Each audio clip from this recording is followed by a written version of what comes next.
Hello, my friends, and welcome to another episode of 30 Albums for 30 Years, 1964 through 1994, where we take a look and a listen to the most impactful albums between those years, and we do that chronologically. So that's 30 albums per year for 30 years. It's a lot of albums, so we'll see how far I get. I am your host, Jay Sweet. So in today's episode, we're going to be evaluating John Coltrane's Sound from Atlantic Records, released on Atlantic Records July of 1964, but it was recorded much earlier, October 24th and October 26th of 1960. So by 1964, John Coltrane was at the height of his fame. So Atlantic Records released a bunch of older tracks to capitalize. Coltrane was no longer on Atlantic at this time. So Coltrane Sounds is one of those Atlantic Records releases, and it was recorded, as I mentioned, in 1960. So it's crazy to think that the music sat in vaults for 4 years. The album is a somewhat overlooked classic, yet an evaluation of the music, and the album overall showcases some of John Coltrane's finest work.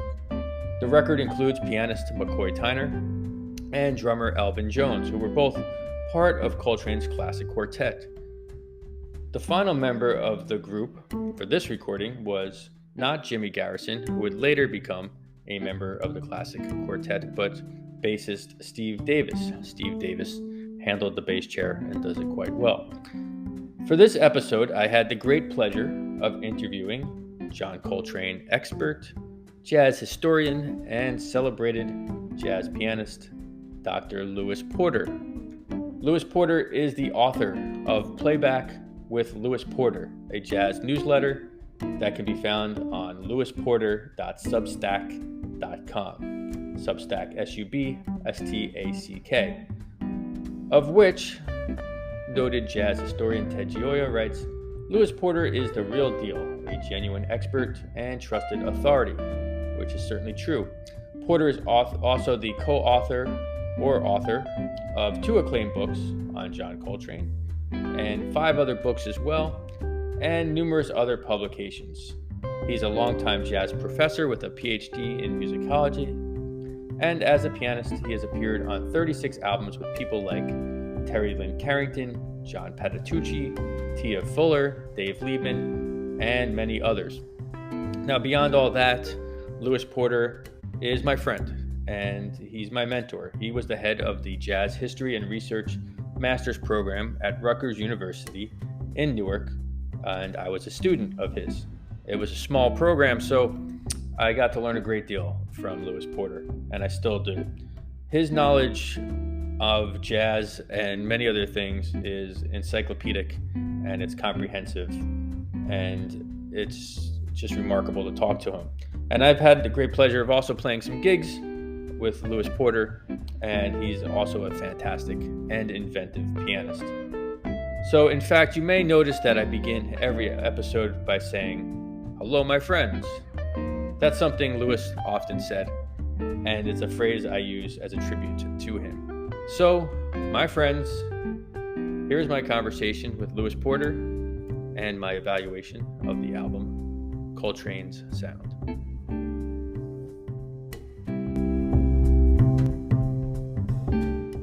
So 1964, there's 3 albums by John Coltrane that's being featured, but today we're discussing Coltrane's Sound, which of course wasn't recorded in 1964. It was recorded in 1960. So tell me a little bit about your thoughts on Coltrane's playing and his development around 1960. You know, a lot of times people don't realize that there can be such a lag between when an album is released and when it's recorded. And I think that's important because especially musicians like to make connections. They go, oh, I'll bet when Coltrane did Coltrane's Sound, that must have influenced so-and-so. But since Coltrane's Sound didn't come out until 64, it didn't influence anybody until, after it came out. And people have to think about things like that. So here we are in basically the middle, the summer of 1964, and an album comes out that represents the way Coltrane played in 1960. And during the same time period, Impulse is putting out Crescent, which represents his music during 1964. So that could be confusing to somebody who was buying records at the time. What happened to me is a funny story, which is that stereo recordings had been started to be released in 1957 and 58. And until about 1964, they were putting every album out both ways, stereo and monaural, because not everybody had a stereo player yet. By 1964, most people had a stereo record player. So they were phasing out the monaural, and so I had a choice. I could get Atlantic records in stereo for about $4, or I could get them in monaural for about $1.50. So I went for monaural, and basically there was this whole big bin of Atlantic albums, and I picked out maybe 8 or 9 or 10 of them, and one of them was Coltrane Sound. So that's why it ended up being the first Coltrane album that I got. So were you seeking out that album, or it just happened to be in this bin and it was out of budget? I have to be honest, it just happened to be in the bin, and I said, okay, I'm going to check this out. I certainly knew who Coltrane was. I knew the names of everybody. I was about 15 at the time. Oh, I should say, I didn't buy it in 64. I bought it around 66. It was a couple of years later that they were phasing out all the monaural albums. So I told that story a little long. Should I do it over or just keep it? No, it's cool. I think we got it. Okay. Yeah. But you can include that correction up to there. You can include that. Sure. So you were just buying a bunch of records. Were you a fan of jazz music at that point? Yeah, a serious fan. I was starting to buy jazz, and anywhere that I heard there was, we didn't have much money, so anywhere that I knew there was a sale, records for $1, records for $1.50, I would run over there and get whatever I could, And in fact, on top of buying things just because they were artists I had heard of and they were inexpensive, I also had a listing that was put together by John S. Wilson in the New York Times. In fact, I recently published it on my newsletter in Substack so that people could see the list, and I used to take it with me. And that, for example, recommended A Love Supreme and a lot of other things, and historic albums by Louis Armstrong's Hot Five and everything. But, I wasn't only buying things that were on that list, but I was an organized shopper, I guess is what I mean. Right. So you take this album home, 1966, and you put it on. What was your initial thoughts on the record? Well, I have to say I really, really liked it. There is a kind of a freshness to his material on Atlantic. After all, those were his first albums with McCoy and with Elvin, even though it's a different bass player, Steve Davis. Right. It's really getting together his sound as a leader, and there's a kind of a freshness to it. And in fact, of all the Atlantic albums, this still has a place in my heart because the other ones, there's something about them that they don't have quite as much variety. So, for example, there's My Favorite Things, Don't Get Me Wrong. That's amazing, and that was by far the best-selling of all his Atlantic albums. But it's 4 long tracks. Here you have a lot of variety. You've got The Night Has a Thousand Eyes, which is a very upbeat interpretation of a song that other people, including Sonny Rollins, had done, actually did after this, but it came out before. He did it as a kind of a slow bossa. There's Central Park West, which is a gorgeous ballad that uses some of his Giant Steps ideas, but in a slow, pretty format. There's Liberia, which is kind of inspired by Night in Tunisia. It's kind of a statement in a way. Night in Tunisia to Liberia, it's the same idea of the African continent, but Liberia, of course, was the first example of a African free state. So there's a kind of a statement there as well. There's Body and Soul, which to this day, I think, because I knew it on this album, but I already had bought at this point an LP that had the famous Coleman Hawkins Body and Soul. Right. So I was already interested in hearing different versions of it. There's Equinox, which is a kind of a slow, haunting blues with a rhythmic, repetitive bass on it. And then there's Satellite, which is kind of a virtuoso tour de force based on How High the Moon. Coltrane liked these titles that were puns in a way. So it has a tremendous amount of variety and very intense playing. And McCoy sounds beautiful on it, as always. Yeah. You know, especially always in that era. I like early McCoy, and that early McCoy had a huge impact on me. I mean, I think even on, correct me if I'm wrong, but I think Central Park West, Coltrane just lets McCoy solo. I don't think Coltrane even solos on that one. He just presents the melody. It's true. Coltrane just plays the theme. He plays it at the beginning and end, and it's really features McCoy, you know. Yeah, so he must have had, I mean, obviously he was part of his group for a considerable amount of time, but Trane, I really feel like McCoy and Trane together were like the perfect combination. Well, there's definitely truth to that. It's funny because McCoy, he was not a boastful person, but he definitely had a sense of his importance. You know, I just mentioned Coleman Hawkins, and Hawkins was the same way. Hawkins didn't say, "Oh, shucks, I didn't do anything." He said, "Well, I understand that I had a big impact." So McCoy was like that. McCoy said in several interviews, "I know that my playing was the right accompaniment for what John was doing, and it was something that I came up with on my own. He didn't come up to me and say, you should play this way. He trusted me to come up with a style, and this whole idea of voicing in fourths is something I came up with to support what Coltrane was doing." Right, and it seems to be like the perfect accompaniment to what he's doing. And just in terms of contrast sometimes too, I think when they both solo on a piece, that contrast is beautiful, you know. Absolutely. I mean, McCoy is not in any way trying to be Coltrane on the piano. He's got a very fresh approach, and you could say there's a little bit of Wynton Kelly in there. You know, there's McCoy always said there was a lot of Monk in his music, which is interesting because Monk is such a different player, and yet I can see it in terms of the rhythmic power. Monk had tremendous rhythmic power, and so does McCoy.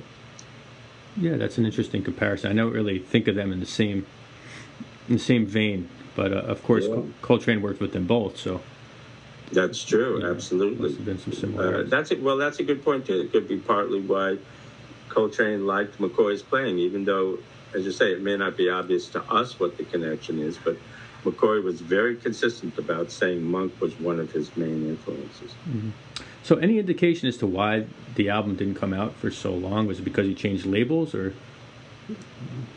It really is just because he changed labels. In October of 1960, he recorded quite a bit of material on two different long recording sessions. And in fact, it's and then he went off to Impulse, and he was only with Atlantic from the beginning of 1959 until about May of 1961. So it was about 2 years, a little more than 2 years. And then he went off to Impulse, and they had all this stuff that they hadn't released yet, because no record company is going to put albums out every 2 months. You know, you've got to space them out a little bit.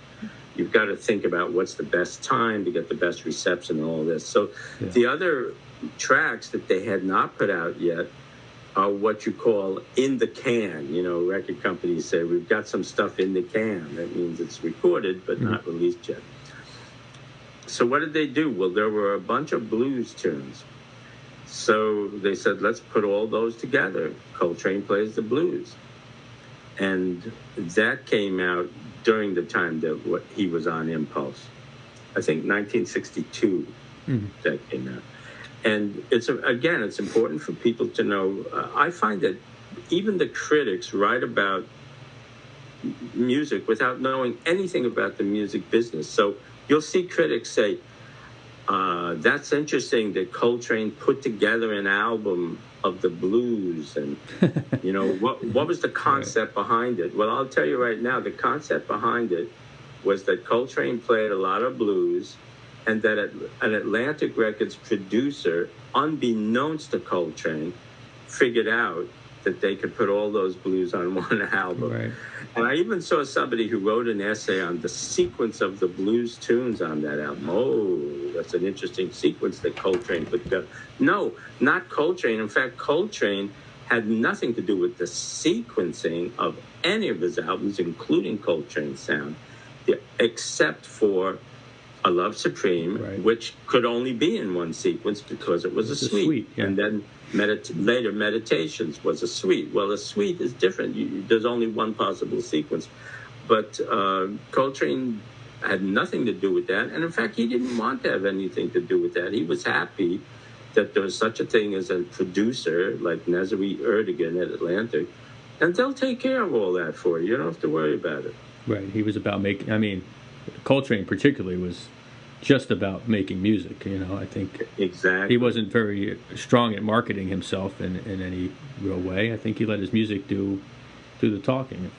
Absolutely. And in fact, that's why he didn't usually participate in the liner notes, and that's another reason Love Supreme was so special, unusual, because he wrote the liner notes. He said, this time I want to write the liner notes. Usually he didn't like to have anything to do with, and he was happy that he had record labels that would do that for him. Right. It just seems remarkable, and I'm sure this is not the only example, to sit on. These are 6 beautifully put together tracks. It's really, this is one of my favorite Coltrane albums. It's in my top 3, I would say, for sure. And I didn't even realize, I never really looked that deep into think, this was 1960. I just kind of thought it was around 1964 because that's the release date. And of course, I met you, and then then I had to do some research on things like this. But yeah, it's pretty remarkable, and you wonder what else is out there. Well, in terms of that, that's something obviously that I'm an expert on. Right. I can tell you what's out there, but in terms of Atlantic Records, they famously had a fire at Atlantic Records in the late 70s where a lot of tapes were destroyed. Mm-hmm. So when I was actually a consultant, when the late Joel Dorn put together the box set of the complete Atlantic recordings, and on that box set, there's a good about an hour and 20 minutes of previously unreleased material. But I can tell you that that's all there is. As far as Atlantic is concerned, there is nothing else. Right. Everything is on that box. Okay. Yeah, so specifically the podcast picks up in 1964. So obviously Coltrane, his whole playing career was about development, right? So can you talk about how his sound or how his approach changed from 1960 till 1964? So this is interesting because it comes out in 64, and it's a beautiful album. It's a deep album, but Coltrane was fast moving. He was fast developing. By 64, he had stopped playing songs like Body and Soul, The Night Has a Thousand Eyes. In fact, anything that had a lot of chords, he was no longer playing. The only song on the album that's a little like the kind of material he was doing in 64 would be Equinox, because it's a minor blues. And even Coltrane himself said, I have a natural predilection for minor blues, something about his style. So the blues is still important to him in 64. In fact, on Crescent, he's got Bessie's blues. Yeah. So that's something that he conceivably would still do, but everything else was gone. And he had decided, actually, by, I think you could say by the end of 61, by the time he was recorded live at the Vanguard, that he decided to focus only on what among musicians we call modal pieces. And or some people might think of them as a vamp, something that just vamps over one or two chords for a long time, and you take your time developing something over that. For those of you who are familiar with this, what we call a chorus, those are songs that don't have the structure of a chorus. They just go on and on and on. You know? Right. So he was still doing, in 64, in live performances, he was doing impressions, which does have a chorus structure. But again, it's modal. It just has one chord, if you will, or one scale for each part of the form. Right. So in terms of the repertory, what he was doing in 1960 is very different from what he was doing in 1964. Furthermore, the whole integration of the rhythm section behind him in 1960, again, I love it. I feel like it's very fresh. There's something very new about it. But by 1964, they're doing both Elvin and McCoy and the bassist at that time, Jimmy Garrison, are doing a lot of, I don't know if this is a flattering way to put it, but thrashing and bashing, I call it. Mm-hmm. Very intense, a lot of cymbal crashes and all this. You're not going to hear that in 1960. It's not quite what they were doing yet. There's a kind of a freedom. But Jimmy Garrison, I don't feel has been well understood. In fact, I'm going to do at least one post about him on my Substack newsletter. Excellent. But because what I hear people say about him is, oh, well, he's the one who held down the beat. But if you actually listen to Crescent and to other albums from around that time, he's not doing that at all. He's going just as wild as Elvin and McCoy are. Yep. So behind Coltrane, things are quite different in 1964 also. And Coltrane's sound was always changing. If you put on like a Drop the Needle test and you do Coltrane on the Giant Steps album versus Coltrane even just a year later, it's really a year and a half, on Coltrane's sound. And then on Crescent, you're going to hear a sound that's very different. Now, to be fair, the sound on Crescent is a very rich sound. I mean, it's a beautiful sound. Mm-hmm. And to some extent, I'm going to say maybe I even like that sound better than in 1960. But there's also a difference in the recording because Atlantic was Tom Dowd. Now, Tom Dowd is a legendary recording engineer, but not among jazz people as well known as Rudy Van Gelder was for Impulse. And part of the reason for that is that Dowd was not a jazz specialist. He did a lot of famous rock recordings. Whereas Rudy Van Gelder, jazz, I don't think he ever did a rock record. Jazz really was his thing. Right. So he captured Coltrane a certain way. There's a kind of a presence to those Impulse records that you don't get on the Atlantic ones. But still, again, I love this Coltrane sound, but there are a lot of differences. Right, I agree. And I'm glad to hear that you mentioned Garrison, because I think he's a little bit misunderstood in the same way that you just mentioned. I mean, possibly not the greatest technician necessarily, but pretty creative player, and definitely fully engaged with the group, and not just, as you said, quote unquote, holding it down. I mean, he was a part of the conversation. I think for sure. Absolutely. As a bass player yourself, you know that sadly, I feel like the bass player is the last person that people listen to. They're so busy listening to everyone else. Now, bass players like yourself are listening to the bass, but everyone else says, "Oh yeah, Jimmy Garrison, he did his job. He held down the beat." Absolute false. They obviously have not listened to one note because Jimmy Garrison's going crazy back there. And true, he's not a virtuoso type player, but it doesn't matter. For what he does is so good for that group. It just helps this kind of thrashing background. And people also forget where did Garrison come to Coltrane from? People don't have any idea. Like if most people, you ask them that, they go, I don't know. I'll tell you where it came from. Ornette Coleman's band. Yes.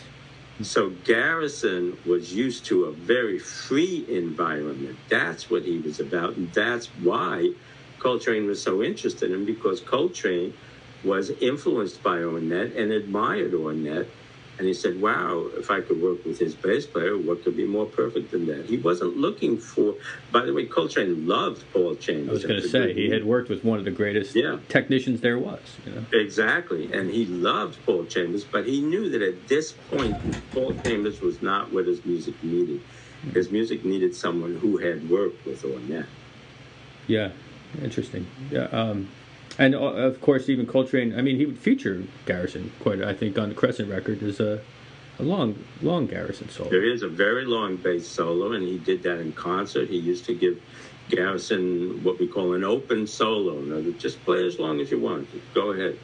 And famously, he eventually gave Garrison those kind of features on Impressions and on the album A Love Supreme. There's an open bass solo. Just play as long as you want. Don't think about a form or a chorus. Take it. Right. And Garrison could do that. Not all bass players could do that.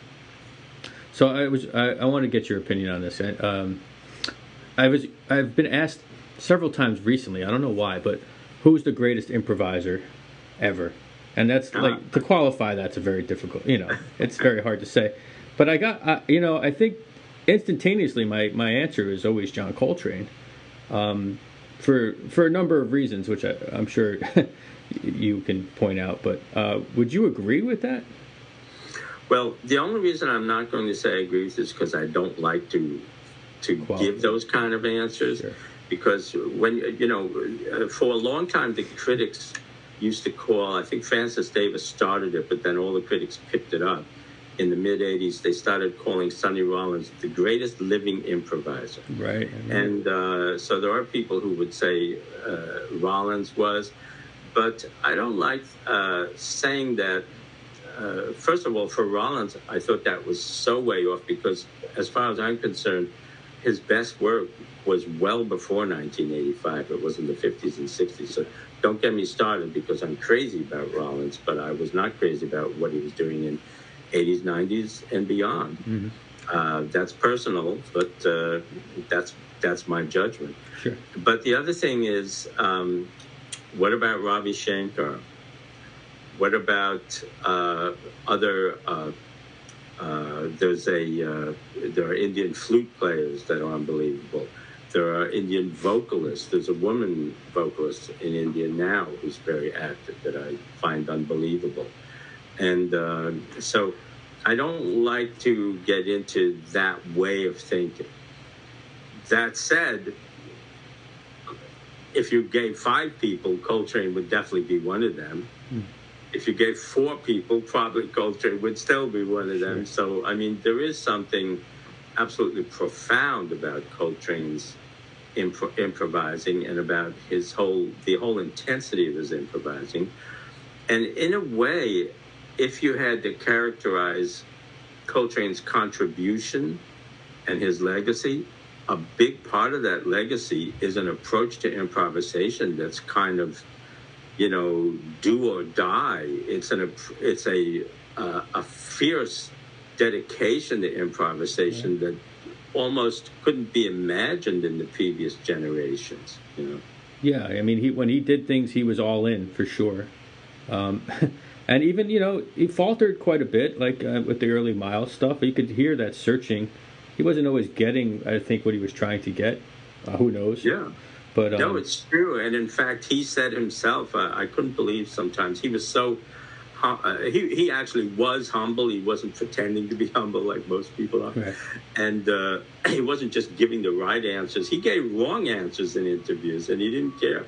So in 1961, Val Wilmer, who's still around, she's one of the famous jazz journalists in Britain, and I guess England. I don't know if they like being called Britain anymore in England.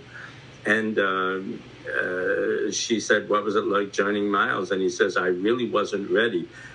He says, "Whatever Miles saw in me, I have no idea." And, you know, that's kind of unbelievable that he said that on the record. That was not off the record. But he was right about one thing, which is that he had a long ways to go still. Yeah. I mean, it was a surprise. It was a surprising hire. What's that? It was a surprising hire to have John Coltrane. You know, It was at that point. Yeah. It was. You know, then Coltrane became so amazing and so acclaimed that Miles had to beg him to stay. So things really changed. Miles fired him in 1957. That he went with Monk for the rest of that year. Then Miles hired him again at the beginning of 58. And Coltrane left the band in the summer of 59 to do projects on his own. Most people don't know about that. And Miles begged him to come back at the end of the summer and begged him to go with him on a European tour in the spring of 1960. And then finally Coltrane said, "Look, I can't keep doing this. I'm ready to lead my own band, you know." And he was already considerably well known as a band leader or a solo artist, I guess I want to say, in his own right by that point. By that point, the album Giant Steps had been released. I mean, he was just so acclaimed. And when he played with Miles, it was just a highlight whenever he played. So, you know, it was really just as a favor to Miles that he stayed with Miles through the spring of 1960. Right. Yeah, and I'm sure it was pretty marketable as well to have Miles Davis with John Coltrane at that point. Exactly, and Miles knew it. Yeah, Miles knew it. Miles knew business, I think. Absolutely. For sure. Yeah. All right, cool. So tell me about, you've never got a chance to see Coltrane live, but you came close, I think. Tell me that story. Unfortunately, I did not get to see Coltrane live. By the time Coltrane died in '67, as I say, I had bought Coltrane's sound, and but I was most people don't know this, but I was a Rollins man at that point. I was into Rollins mostly. I was into Coleman Hawkins secondly, and I only later, just a few years later, but it was later, really started to listen deeply to Lester Young, and then after that, really deeply to Coltrane. So I was a Rollins man, and there was a concert at what used to be called Philharmonic Hall. Now it's David Geffen Hall in Lincoln Center, or maybe they changed the name again, actually. I'm losing track of it. I think it may have been changed the name again. But anyway, the big concert hall in Lincoln Center. Lincoln Center was fairly new at the time. And in February '66, the ads were up. It said, "Titans of the Tenor, All-Star Concert, each one with their own band. Zoot Sims, Coleman Hawkins, Sonny Rollins, John Coltrane." There may have even been one other name on the bill. So I was 15. I was not even 15. I was, let me think. No, I was, I was not yet 15. I was 14 and change. Okay. I was already deep into jazz. I hope my arithmetic is correct here. And there was another guy who was the only kid my age that I used to see at jazz concerts around town. And he said, "Hey, you're going to go to that Titans of the Tenor?" And I don't even know his name. I don't know if we ever asked each other our name. And I said, "No, I don't think so. I've already seen Coleman Hawkins." Can you believe that at my young age? That's I've already seen Zoot Sims. Sonny Rollins plays around town all the time. And Coltrane plays around town all the time. And it's a bit expensive. Now, it's funny because we were somewhat poor. And I looked at the flyer, recently. Yeah. And it was $4.25, which is kind of an odd Yeah. price, but it's not. Even then, I don't think I would have said that was super expensive. But I was buying albums for $1.50, as I told you. So I don't know. I guess for what it was, it felt expensive. In any case, I had no idea Coltrane was going to die a year later. I figured I could see him anytime. You know, who knew? Who knew that he was going to die so young? It's a sad story. And also the reviews of that concert were so strange that I don't know what I would have thought of it, because it turns out Rollins played for about 20 minutes and then disappeared, and everyone said, where did Sonny Rollins go? And then Coltrane came out with Albert Ayler, Pharoah Sanders, and just did one long screaming group improv. And I don't know, having heard Coltrane's sound, see, that's another example. When an album comes out a few years after it's made, then you're behind the times. If that's what you think you're going to hear, forget it. And apparently people were shocked by this concert. So who knows what I would have thought of it. Yeah, I mean, I guess at that point he was fully into the free jazz exploration. You know, exactly. Yeah, no, and I guess no tunes. Yeah, and I guess that's why, like yourself, I don't like to say the best or the greatest, but when I think of Coltrane as a jazz improviser, great at playing ballads, great at playing the blues, can swing, bebop, and then free jazz, and then just Coltraneisms, which is his own thing. So I think that's why, and when I give that answer, I say the reason I think he would be the guy is because he really checks all the boxes. And plus, I think, you know, even when you listen to those Navy recordings, he wasn't a virtuosic musician in the sense, I shouldn't say he was virtuosic, but he wasn't a child prodigy. He worked really freaking hard to get to where he was. He really did. And a brief funny story about that for the listeners, the Navy recordings are recordings that Coltrane made in 1946 when he was 19 with friends in the Navy. They were never intended to be for the public to hear them. And in fact, they've never been issued in a legitimate way. They've shown up on a few bootlegs after I discovered them, because people I shared them with were not so careful about keeping them to themselves. But the late Andrew White was a saxophonist based in Washington, D.C., who's famous for transcribing, get this, something like 750 Coltrane solos. Oh, that's all? and he had a kind of a business. He used to sell them on paper because he wasn't a computer guy. But he famously said, I don't think Coltrane was a genius, because why did it take him so long to develop? And I think, Jay, you'd probably agree with me. He's confusing two things. Being a child prodigy is one thing. Right. Achieving at a super high level is another. But when I play those Navy recordings for music students, invariably, after I play them, I hear people go, and I say, what is that? They go, well, if he sounded like that at 19 and he got so great, then I've got time. Right. You know, it shows that you can get better, you know? Yeah. No, I actually, I love those as an example, because I wonder how he would feel about them being out there. But it really shows that there's a possibility for all of us to sort of not achieve maybe what Coltrane achieved, but definitely improve, you know? Exactly. That hard work. I guess what you learn from it is that hard work is really what it's about. It's not about you just get up one day and you know how to play like Coltrane. He didn't. Yeah. And beyond the hard work, it was also the research he did. I mean, just the seeking out those various influences, world music influences, and music from Africa and things like this, I think. Constantly listening, constantly talking to other musicians. Absolutely. Right. Fantastic. And then I just wanted to ask one further question. Is there another album that you could think of that was held from release and that was maybe as impactful as Coltrane sounds? Well, that's interesting, because I would have to think in terms of impactful.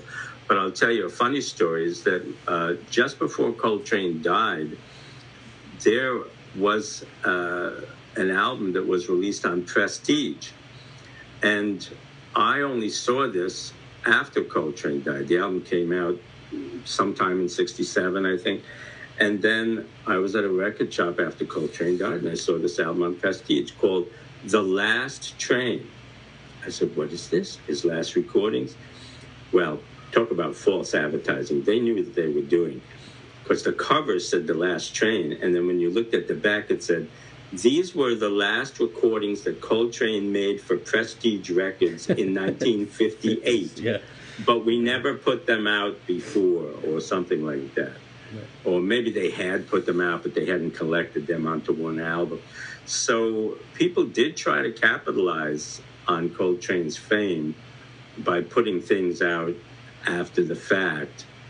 But certainly there have been things that have had a great impact that were released after he died. The duets, Interstellar Space with Rashid Ali, I think are some of the best. And I always tell people, if you want to understand his free playing, go there first, because it's just saxophone and percussion. True. So you don't have to worry about trying to understand what Alice and Pharoah Sanders are doing. You know, it's much more clear, and it's amazing, really mind-blowing saxophone playing. So, and there is stuff coming out. I don't think I'm supposed to say it yet, but they found some live recordings of Coltrane. I'm a little involved in this one. I helped discover it. That's going to be coming out this year, 2023. So they still are finding things here and there. It's amazing how these things just kind of, they're around, you know? Yeah. Okay, cool. Did you want to discuss your current project for our listeners? Yes, thanks. My big project now and for the foreseeable future is a newsletter on the website Substack. If you Google Lewis Porter Substack, it comes right up. It's called Playback with Lewis Porter. And basically what's happening, people like Jay know that I have years of research on all kinds of people other than Coltrane. I have a book on, actually by now 2 books on Coltrane, because I have the reference book. I have 2 books on Lester Young that everybody forgot about, and I have 2 jazz history books, and I'm the co-author of Dave Liebman's memoir. But the fact that I mentioned Lester Young in there is a tip-off that I've actually researched everybody, not only Coltrane. I have enough research on Billie Holiday alone that I probably could have done a book on her. But instead, I'm putting all my research up now on Substack. So you're going to have access to all of it. I've done about a dozen essays so far on Billie Holiday. I've done about 10 on Coltrane that are not in any of my books. I just today posted one on Wayne Shorter with music that nobody's heard before. A James P. Johnson stride piano recording that was never known before. I just put up about a week or so ago. An interview with Charlie Parker that was in a family's collection and never digitized, never available before. 2 interviews with Miles from private collection. And I have coming up an interview with Sun Ra. I put up an interview with Cecil Taylor and Chet Baker. These are audio interviews. So I have tons of research on every possible aspect of jazz, and I'm looking forward to sharing it with people. And you can subscribe for free, and if you want bonus materials, there's a very inexpensive level of paid subscription. It comes to $4 and change a month, and you get bonus materials. Yeah, cool. I mean, I definitely would recommend it to anyone, and pay the $4 for the bonus material, because it's well worth it. Thank you. I appreciate that. All right, Lewis, thanks again for taking the time. It's always good to talk to you and to see you. Well, it's my pleasure too, and hopefully I'll see you and talk to you soon. Cool.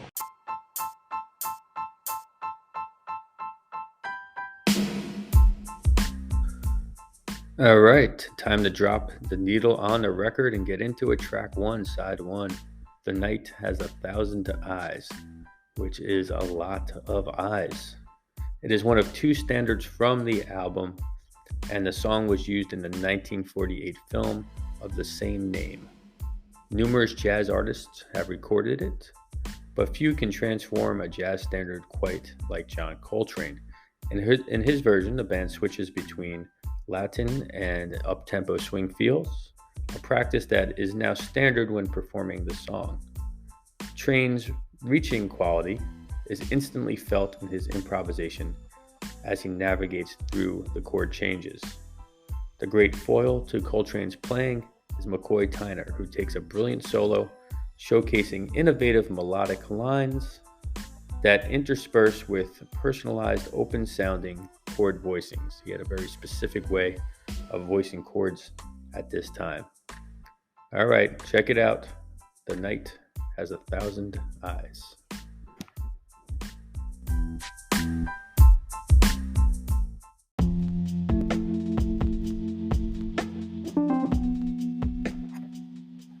Track number 2 is Central Park West, which is one of several beautiful ballads written by John Coltrane. The song showcases Coltrane Changes. Coltrane Changes is where John Coltrane would offer alternate and substitute chord changes, breaking the trends of expected jazz harmony. Now, John Coltrane chose to play the piece on the soprano saxophone. And as I mentioned in a previous podcast, few people have used the soprano saxophone since New Orleans Dixieland legend Sidney Bechet began showcasing the sax in the 1920s. It was kind of John Coltrane who repopularized that instrument. Now, Trane never solos on the tune. Instead, he offers McCoy Tyner a solo in which the piano master plays this impressionistic improvisation, which is worthy of high praise. Central Park West sets a mellow mood and is just absolutely gorgeous. Check it out.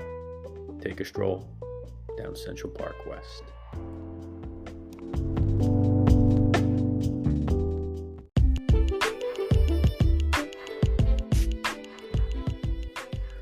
The third and final track of side 1 on the original LP is Liberia, which is another Coltrane original that transcends the standard jazz context. After a rubato, which means out of time, introduction, John Coltrane is off and running on this one, as he presents an expressive and fiery solo played over the rapid tempo. Now take special notice of the rhythmic energy and accents provided by Elvin Jones on the drums, and the specific chord voicings and placements of McCoy Tyner's piano backing. Bassist Steve Davis anchors the tune through repeated pedal tones, which are just basically repeated bass notes, and a solid walking bass line. Now, John Coltrane has such a presence, but take notice of McCoy Tyner's fantastic solo as well. The song title refers to the West African country Liberia, and John Coltrane and Elvin Jones were particularly diligent in their studies of African music. Check it out.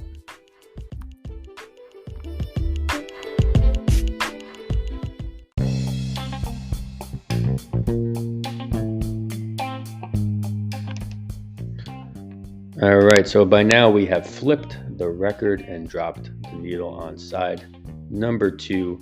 Track number 1 is the jazz standard Body and Soul, which is a jazz standard often played as a slow ballad. Still, of course, John Coltrane doesn't follow trends, and he offers his take on this classic by providing new levels of expressiveness, a brighter tempo, and alternate chord changes. Part of the harmonic interest is connected with bassist Steve Davis's use of pedal tones once again against the moving chords. Now take notice of Coltrane's writing during the song's outro as well. Great track, great tune, Body and Soul.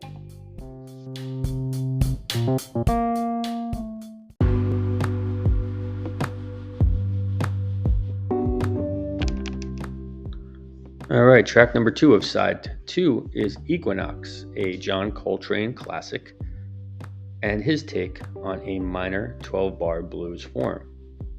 Now, in his discussion of Equinox in his book, John Coltrane, His Life and Music, Lewis Porter says the following: Coltrane was a serious blues player, and his blues pieces reflect the desire to get back to a primal mood and away from the emotionally lighter, harmonically more complicated and complex blues of the beboppers.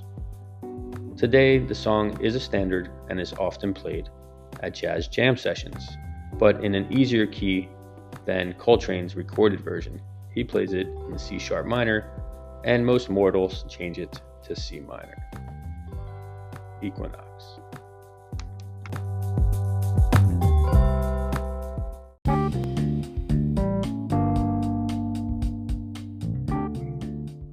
Okay, track number 3 of side 2, the final track of the original LP, is Satellite. Satellite is John Coltrane's reworking of the standard How High the Moon. Notice the title of both, How High the Moon, Satellite, both space references, and Coltrane liked to do that from time to time with his titles. Now, McCoy Tyner is not on this track, and the backing of only a bass player and a drummer changes the overall tonal concept of the tune and the album. This one is a favorite amongst jazz saxophone players because it showcases the extreme technicality and the brilliance of John Coltrane playing over Coltrane changes. Enjoy Satellite.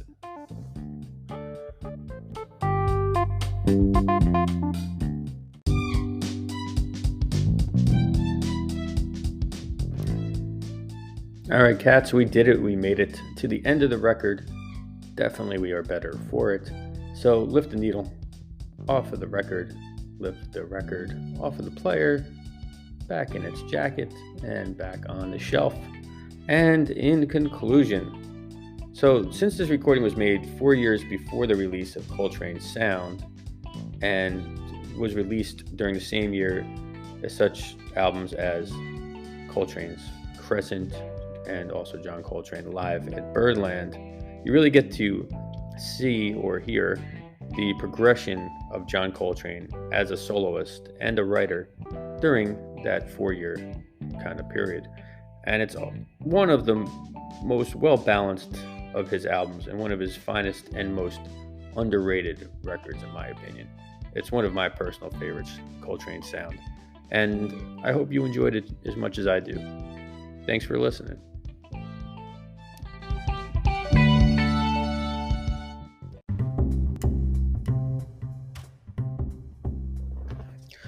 Once again, I want to thank Lewis Porter for joining us on today's podcast.